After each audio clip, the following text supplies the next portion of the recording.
Buenos días, estimadas amigas, estimados amigos participantes en el diplomado.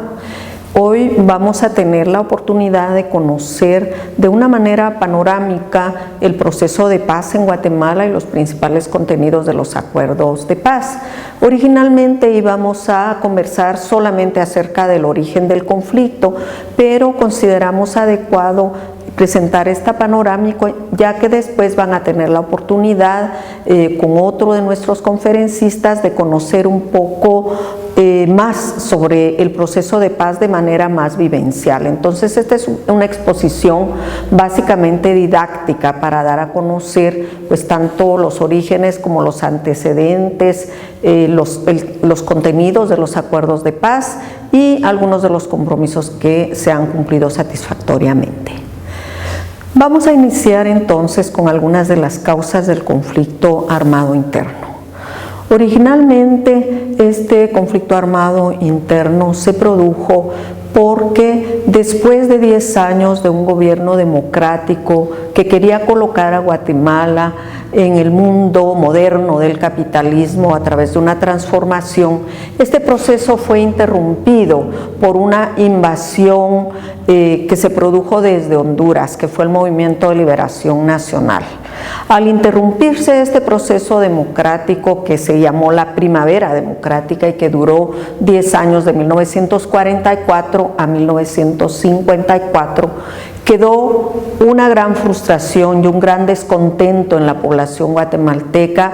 que no pudo cumplir muchas de esas expectativas que se habían creado con la revolución de 1944. Otra situación que se produjo más adelante fue el levantamiento de oficiales militares que tuvo como una de sus causas el hecho de que el gobierno de la República estaba permitiendo que en territorio guatemalteco se entrenaran mercenarios para invadir la isla de Cuba y derrocar al gobierno de ese país. Y finalmente vamos a encontrar también otras causas estructurales que tienen sus raíces en una situación muy injusta, en la desigual distribución de la riqueza, en la discriminación, en el racismo, en la falta de oportunidades para el desarrollo de las personas en Guatemala. Esas son las que llamamos las causas estructurales, y las causas que llamamos históricas y causas coyunturales son estas que estamos describiendo. Algunos de los antecedentes más cercanos entonces, que ya hemos mencionado las causas que dieron origen a ese conflicto, pero más adelante en los años 60 hasta 1982, este conflicto armado tuvo una primera etapa en que fue liquidado prácticamente cuando se desarrollaba en el oriente del país y en algunas áreas urbanas. Ya en la década de los 70 se desarrolló una nueva etapa del conflicto armado interno que tenía sus áreas territoriales en las cuales se producía este conflicto básicamente en el noroccidente del país y en el altiplano central. Esto fue ya entre 1970 y 1982. Es en esta segunda etapa en donde se producen las masacres más grandes, las violaciones más grandes de los derechos humanos cometidas contra la población no involucrada en el conflicto armado interno. Tenemos también que entonces, debido precisamente a las condiciones del conflicto armado interno que se enmarcaba por una parte en la lucha entre el este y el oeste, es decir, entre Estados Unidos y el bloque de la Unión Soviética por el control del mundo con posterioridad a la Segunda Guerra Mundial, que dio origen a un Estado contrainsurgente, es decir, un Estado organizado para combatir a la insurgencia y que incluía no solamente al enemigo alzado en armas, sino también a lo que se le llamaba el enemigo interno, y en esa condición de enemigo interno se incluía a todas las personas y grupos que estaban en contra del orden establecido, incluso liderazgos democráticos, dirigentes campesinos, dirigentes cooperativos, catequistas y todo aquel que promovía un cambio social en Guatemala. Bien, entonces a mediados de los años 80 teníamos 3 conflictos armados en Centroamérica. Uno en Guatemala, que era el más antiguo, desde los años 60, otro en Nicaragua y otro en El Salvador. En Guatemala existían varios grupos alzados en armas que para 1982 ya constituían la Unidad Revolucionaria Nacional Guatemalteca. En El Salvador, el Frente Farabundo Martí para la Liberación Nacional, y en Nicaragua, el Frente Sandinista de Liberación Nacional. De manera que Centroamérica entonces ya era una región amenazada de una generalización del conflicto armado interno. Entonces, la comunidad internacional, pero especialmente los países latinoamericanos, comenzaron a ver esta amenaza de que la región quedase atrapada en medio de la Guerra Fría, pero también en medio de estos conflictos internos, y que se pudiera generalizar la violencia y generar un baño de sangre en toda Centroamérica. Es así como surge el grupo de Contadora, especialmente. También tuvimos el grupo de apoyo a Contadora, que estaba formado el grupo de Contadora por México, Colombia, Venezuela y Panamá, y el grupo de apoyo a Contadora por Argentina, Brasil, Uruguay y Perú. Estos grupos de apoyo y del grupo de Contadora empezaron a propiciar una salida pacífica al conflicto armado. Pero cuando el presidente Cerezo asume en 1986 el gobierno de la República, convoca a todos los presidentes de Centroamérica a la búsqueda de una salida pacífica a este conflicto armado interno mediante la resolución de todos los presidentes centroamericanos de resolver este conflicto a partir de su propia iniciativa y a partir de la autodeterminación de los pueblos centroamericanos. Entonces se produjeron los llamados acuerdos de Esquipulas, que establecieron un procedimiento para la construcción de la paz en Centroamérica y que básicamente establecían 3 elementos para esa construcción de la paz. En primer lugar, el inicio de conversaciones con los grupos alzados en armas que depusieran las armas. En segundo lugar, la formación de comisiones nacionales de reconciliación en los 3 países en que existían conflictos armados internos.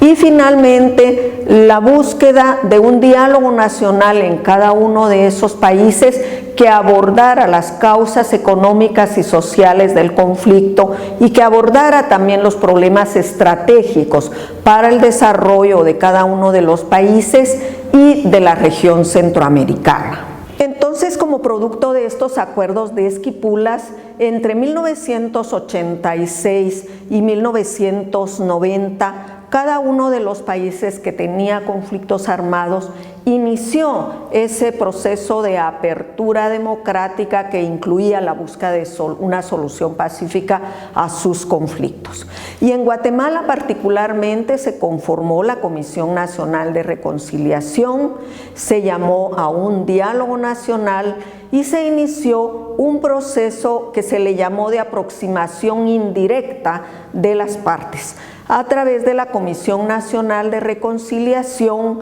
que tuvo algunas conversaciones con la Unidad Revolucionaria Nacional Guatemalteca. En el último año de gobierno del presidente Vinicio Cerezo se dieron ya algunas conversaciones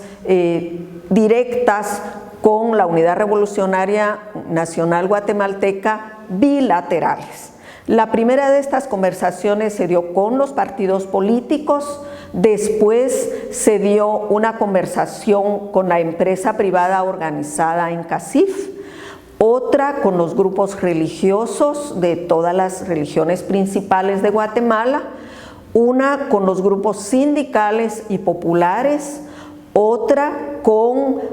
los grupos básicamente estudiantiles, académicos y grupos de pobladores. Es decir, que se dieron conversaciones bilaterales con diferentes sectores a través de las cuales se fueron aproximando poco a poco las partes hasta llegar a la negociación directa que se produciría en el próximo gobierno encabezado por el presidente Jorge Serrano Elías.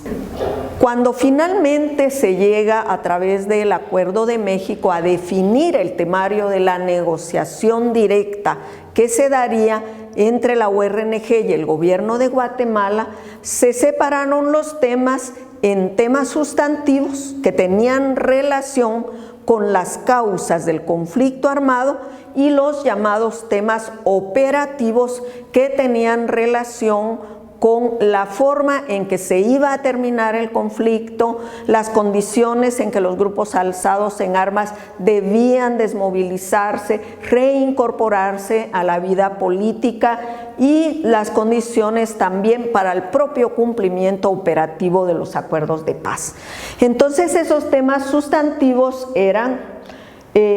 los derechos humanos, la identidad y derechos de los pueblos indígenas, los aspectos socioeconómicos y situación agraria, el fortalecimiento del poder civil y función del ejército en una sociedad democrática y las necesarias reformas constitucionales y electorales para dar cumplimientos a los acuerdos. Entonces, estos eran 6 temas sustantivos. En el temario de 11 puntos acordado por las partes antes de proceder a la negociación directa en el Acuerdo de México, se establecieron unos temas que estaban vinculados a las causas del enfrentamiento armado, a esas causas profundas que habían dado origen al conflicto. Pero por otra parte, habían ciertos aspectos operativos relacionados con el cese del fuego, con el desarme y desmovilización de la Unidad Revolucionaria Nacional Guatemalteca, con su incorporación a la vida política y otros que se derivaban de los acuerdos sustantivos como la investigación de la violación a los derechos humanos que hubiese ocurrido durante el conflicto. Entonces, estos temas directamente derivados del enfrentamiento armado interno eran el reasentamiento de la población desarraigada que había sido desplazada por razón del conflicto.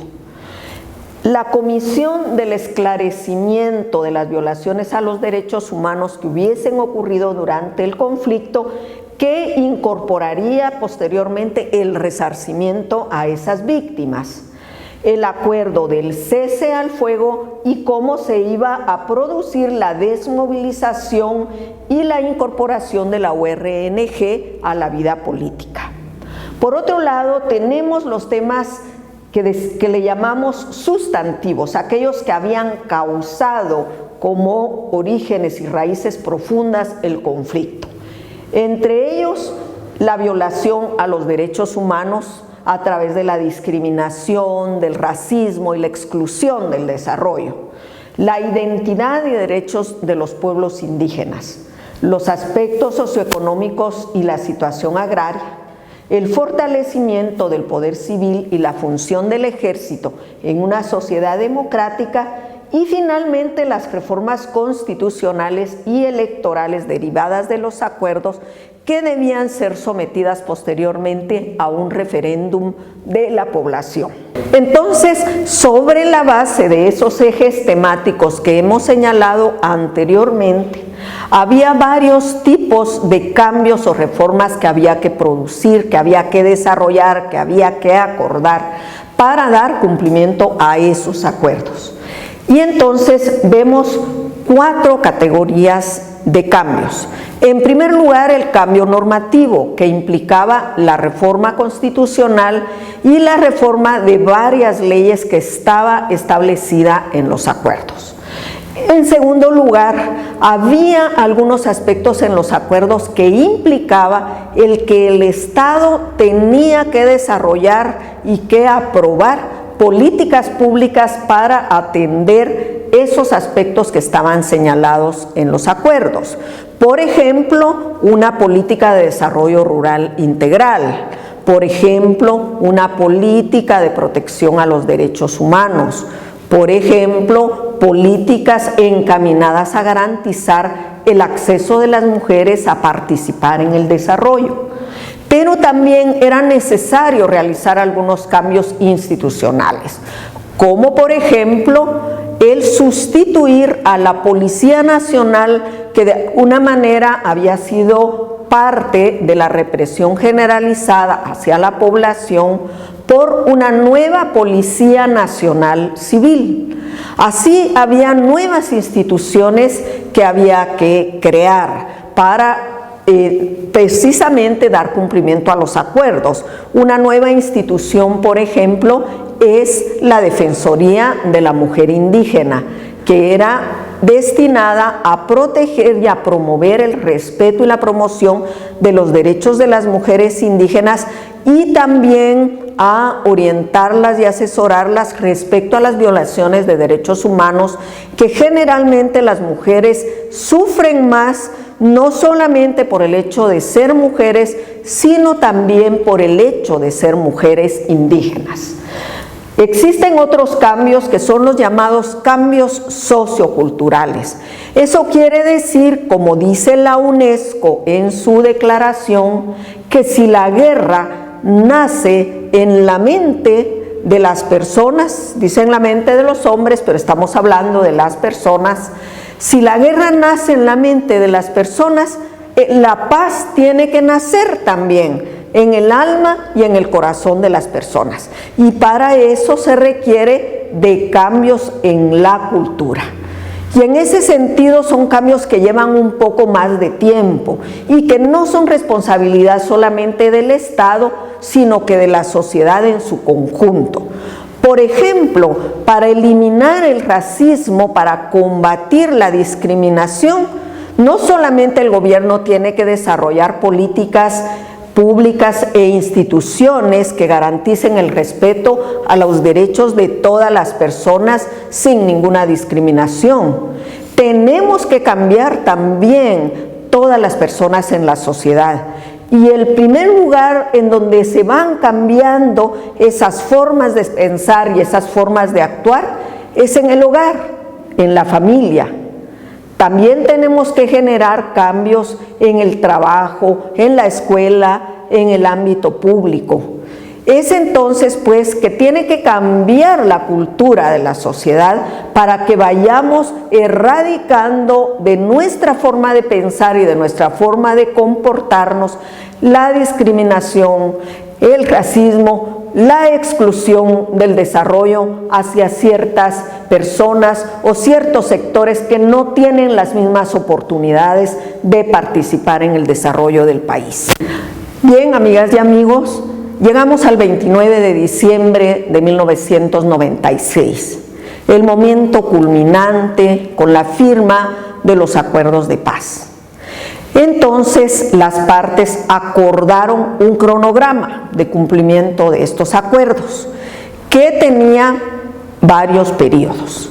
El periodo inicial era un periodo de 90 días. En ese periodo tenían que desarrollarse los aspectos más operativos del fin del enfrentamiento armado, que incluían la formación de comisiones paritarias para dar cumplimiento a los acuerdos que implicaban la emisión de nuevas leyes o reformas o cambios institucionales que tenían que discutirse y acordarse en esas comisiones paritarias o comisiones nacionales que iban a acordar, por ejemplo, los cambios en la administración de justicia, las nuevas leyes, como por ejemplo la ley de los consejos de desarrollo urbano y rural, un nuevo código municipal, políticas de descentralización, etc.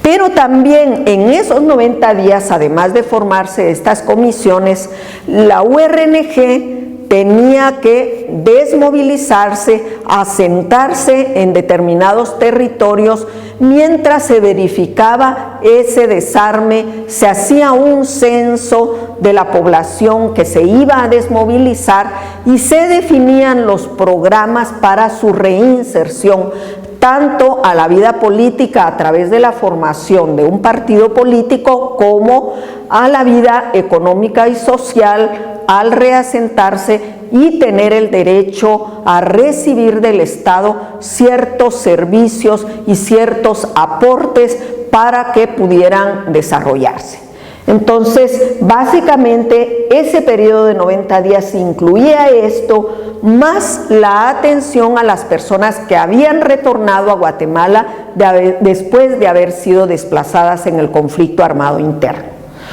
El segundo periodo, que era de 9 meses, era el diseño ya de las políticas públicas que iban a dar cumplimiento a los acuerdos, como la inversión social y productiva, la modernización y descentralización del Estado, la reforma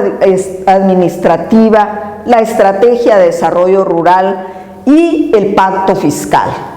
Y finalmente vendría un periodo inicial que terminaba con el gobierno del presidente Álvaro Arzú de 1996 al año 2000, que incluiría toda una serie de aprobación de normas, de aprobación de políticas públicas, de cambios institucionales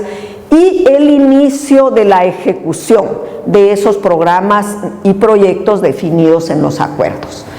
Y finalmente se extendió este calendario, que inicialmente terminaba en el año 2000, fue extendido de común acuerdo entre las partes con el apoyo de la Misión de Naciones Unidas para la verificación del cumplimiento de los acuerdos a un periodo gubernamental más que se desarrolló durante la presidencia de Alfonso Portillo.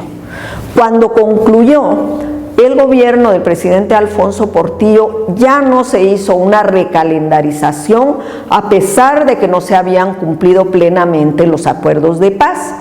Y lo único que sí se hizo fue la ley marco de los acuerdos de paz, que transformó la Comisión de Acompañamiento de los Acuerdos en lo que ahora conocemos como el Consejo Nacional de los Acuerdos de Paz. Ahora vamos a hacer un breve resumen de los avances que se alcanzaron tanto en el primer periodo de gobierno del presidente Álvaro Arzú como en el segundo periodo de gobierno después de la firma de los acuerdos de paz del presidente Alfonso Portillo, de acuerdo a los ejes que antes habíamos descrito. En cuanto a las leyes que se derivaban de los acuerdos de paz, en el primer periodo se aprobó una reforma constitucional que lamentablemente no fue aprobada en el referéndum popular. Por lo tanto, esas reformas constitucionales quedaron sin efecto. La ley del Fondo de Tierras, una nueva ley que creó la Policía Nacional Civil, se aprobó también el convenio 169 sobre pueblos indígenas y tribales en países independientes, que garantiza los derechos de los pueblos indígenas. Se aprobó también una ley de promoción integral de la mujer y una ley contra la violencia intrafamiliar. En el periodo del presidente Portillo, el Congreso de la República aprobó las 3 leyes de participación social, que son un nuevo Código Municipal, la Ley de los Consejos de Desarrollo Urbano y Rural y la Ley General de Descentralización. Pero también se aprobaron otras leyes que contribuyen al cumplimiento de los acuerdos, tales como la Ley de Desarrollo Social, las leyes financieras que mejoraron el sistema de recaudación fiscal, la tipificación del delito de discriminación y la ley de idiomas, que prácticamente le da un carácter oficial a los idiomas indígenas que se hablan en Guatemala. También se aprobó una ley de servicio cívico que eliminó la obligatoriedad del servicio militar y se creó el servicio militar y social voluntario, la ley de protección integral de la niñez y la adolescencia y la ley de la Secretaría de Asuntos Administrativos y de Seguridad, que sustituyó al antiguo Estado Mayor Presidencial.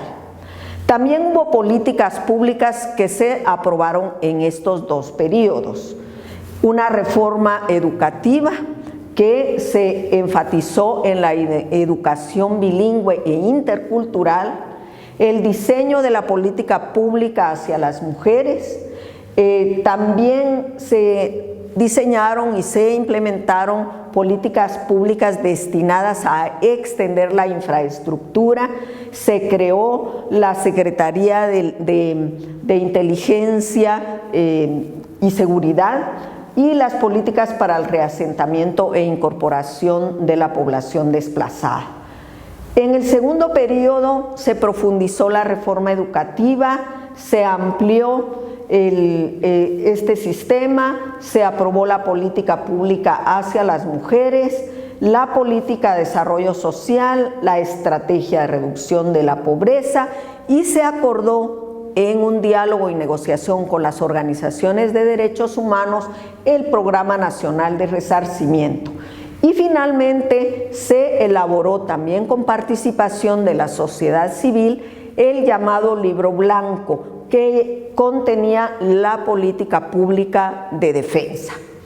En cuanto a los cambios institucionales, en el primer gobierno pues tuvimos la formación de la nueva Policía Nacional Civil, se redujo el ejército y su desplazamiento territorial, se creó el Sistema Integrado de Administración Financiera, la defensa pública penal para que las personas que no tienen recursos para su propia defensa puedan tener una defensa que es financiada por el Estado. Se creó la institucionalidad de la paz y la creación de la Comisión del Esclarecimiento Histórico de las Violaciones a los Derechos Humanos, que rindió su informe en el curso de ese periodo. En el siguiente periodo se procedió a la supresión del Estado Mayor Presidencial y la creación de la Secretaría de Asuntos Administrativos y Seguridad. Se amplió y profundizó la reducción del ejército, se amplió también el Sistema Integrado de Administración Financiera y se crearon nuevas instancias consultivas para la definición de políticas públicas. Y finalmente también se trabajó para promover esos cambios socioculturales que, como antes decíamos, no son responsabilidad solamente del gobierno, sino de la sociedad en su conjunto. Entonces, una estrategia para esa promoción de una nueva cultura, una cultura de paz, fue la divulgación de los acuerdos por diferentes medios y en todos los idiomas que se habla en Guatemala. Hubo también diálogos para la definición de políticas públicas y para la búsqueda de resolución de conflictos.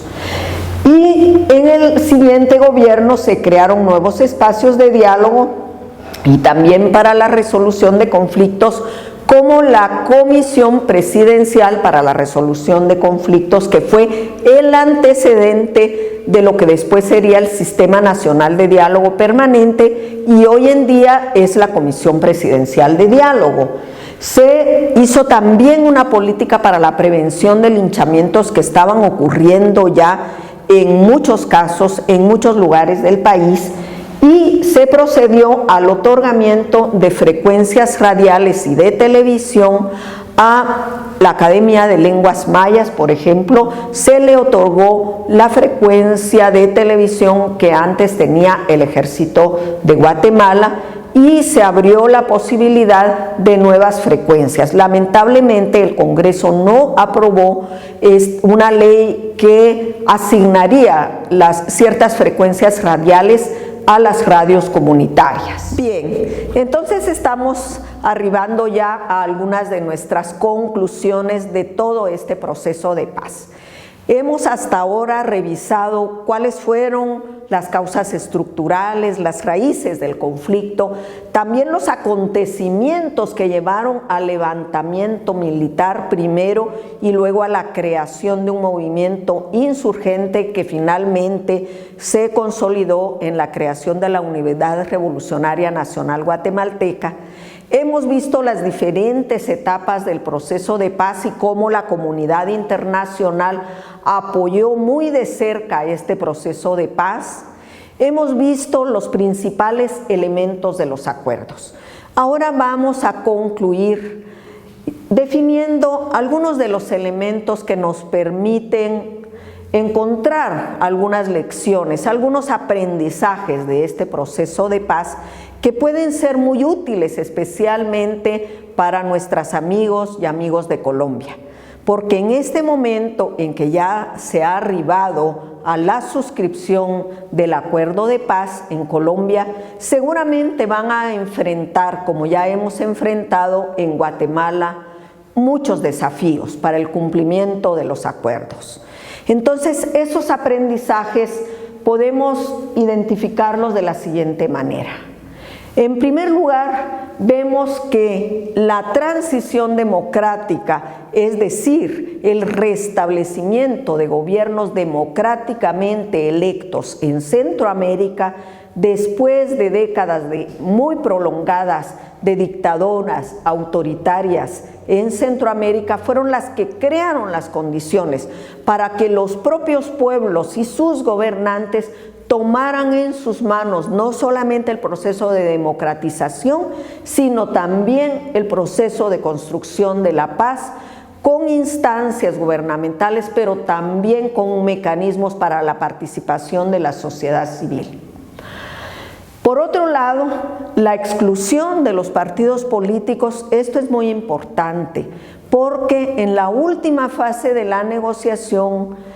los partidos políticos fueron excluidos de la mesa de negociaciones. Al principio estaban representados en la Comisión Nacional de Reconciliación, sobre todo los partidos de oposición, porque el partido de gobierno estaba representado en sus propias autoridades.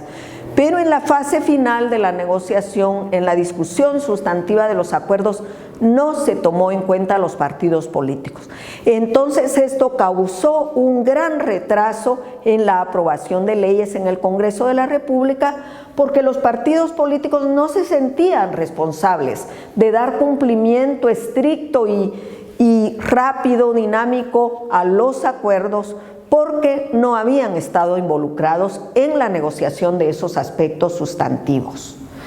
Pero también hemos tenido lecciones aprendidas de la participación de la sociedad civil, porque si no hay una participación de la sociedad civil, como se produjo en los acuerdos de paz en Guatemala y como se ha producido también una intensa participación de la sociedad civil en Colombia, en donde vimos que delegaciones de diferentes organizaciones de sociedad civil viajaron a La Habana a presentar a las partes que estaban discutiendo puntos de la negociación para que escucharan la voz de la sociedad civil y tomaran en cuenta sus intereses, sus propuestas y sus demandas. Esos acuerdos de paz hubieran sido exclusivamente entre las partes enfrentadas y no hubiesen tenido la riqueza que hoy tienen los acuerdos de paz de Colombia y que entonces tuvieron los acuerdos de paz de Guatemala.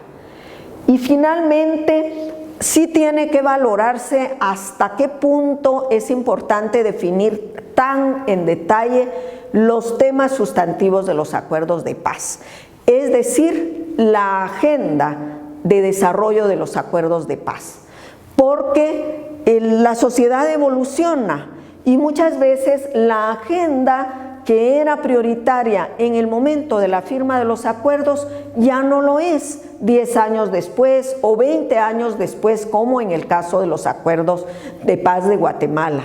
Si nosotros analizamos en este momento cómo está la sociedad guatemalteca, vemos que muchos de esos aspectos estructurales, esos aspectos que se refieren a la extrema desigualdad económica social en Guatemala, a la distribución de la riqueza, lejos de reducirse, se han profundizado esos problemas, de manera que hoy tenemos mayores desafíos que los que existían en el momento de la firma de los acuerdos de paz.